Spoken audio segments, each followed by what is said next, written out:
Okay, I want to talk a little bit about putting up a fence. So, distance equals time. We all know this. However, we live in a culture where if this was a real person, this would be a normal conversational range. And unless you really, really train constantly to put people at distance, this is likely the distance that you're gonna put your fence up at. Or you're gonna be, hey, stay back, and shove them back, and then you get a little bit of distance. When I put up a fence, I should always be glancing around in case this person has compadres, friends.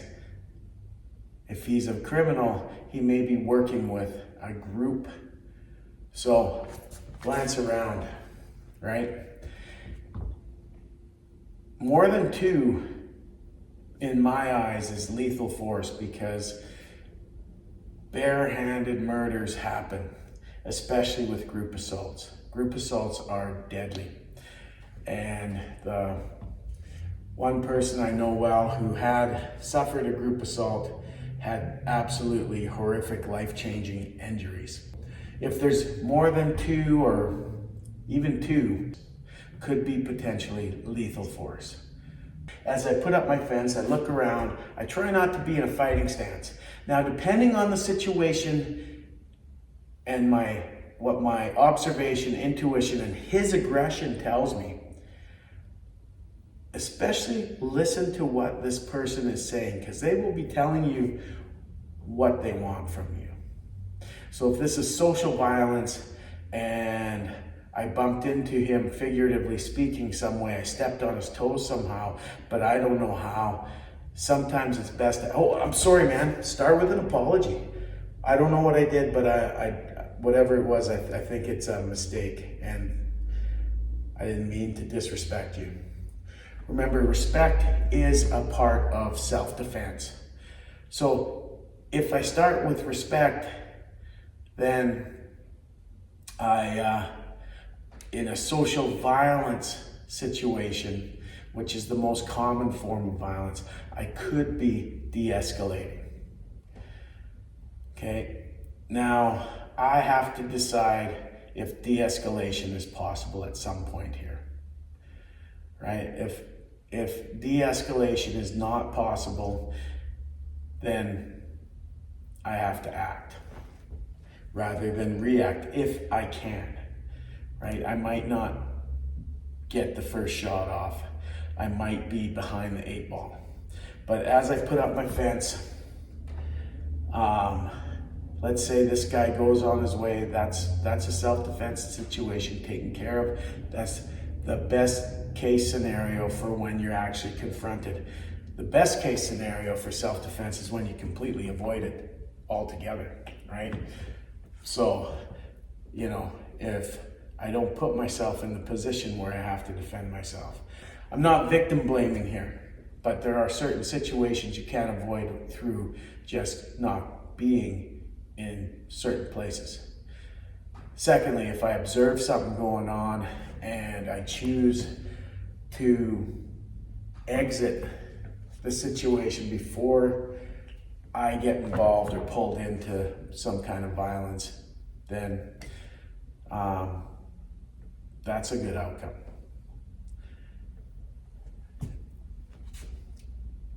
If I escape, maybe I see a fence I can jump and another avenue to go. These people might, if I think I can get enough of a head start where I can run and this person can't catch up to me, or I can get to better ground to defend myself, or pick up something off the ground to give me a little ace in the hole, like a pipe or, even just a rock. That's good self-defense. When you find yourself in a position of advantage, de-escalation from there is much more likely to succeed.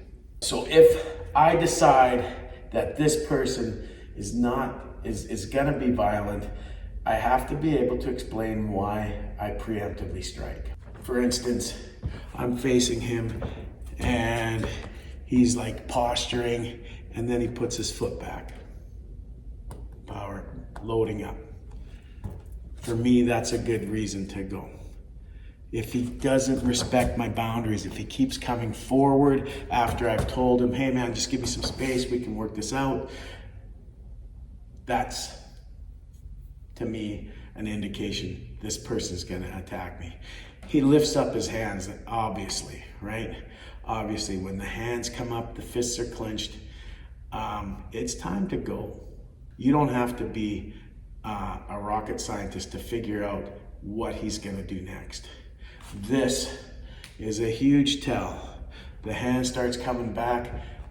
Intercept that with a hard hit, especially if you're trained.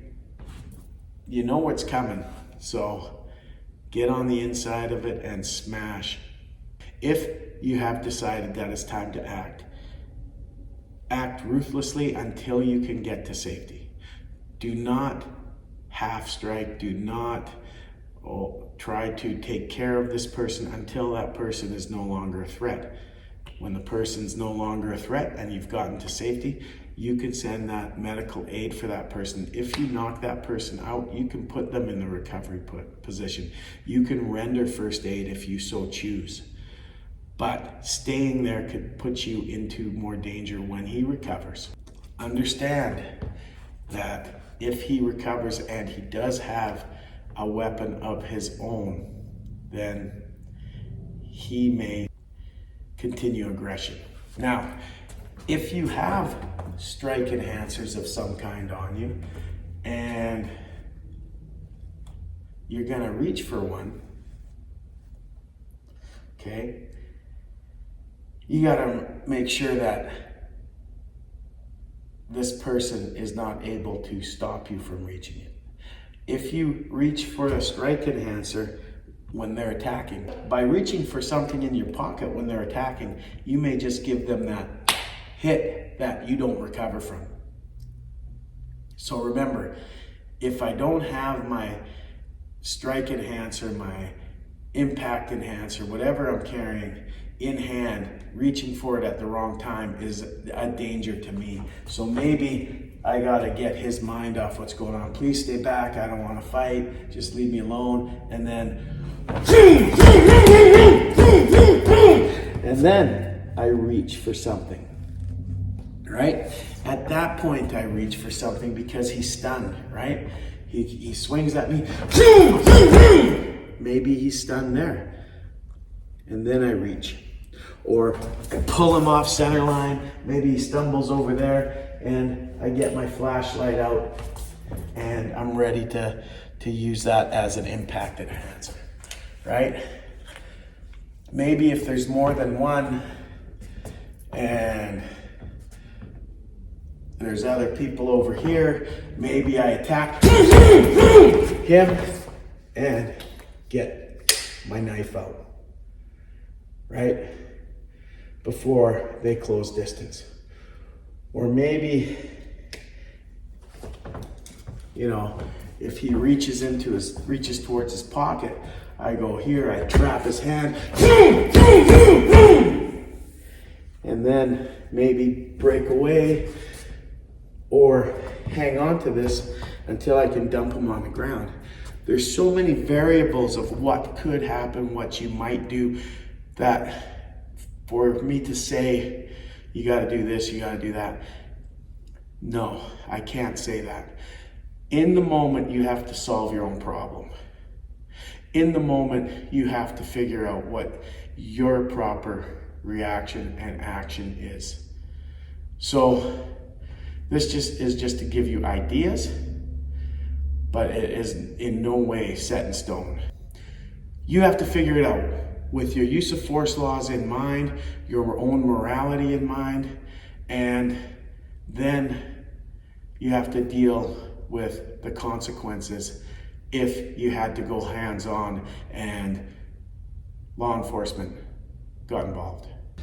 One last thing, if you like this kind of content and you want to support the channel, please join my Patreon it is cheaper than a coffee a day. It's like 1 6-pack a month for those of you who like your beverages.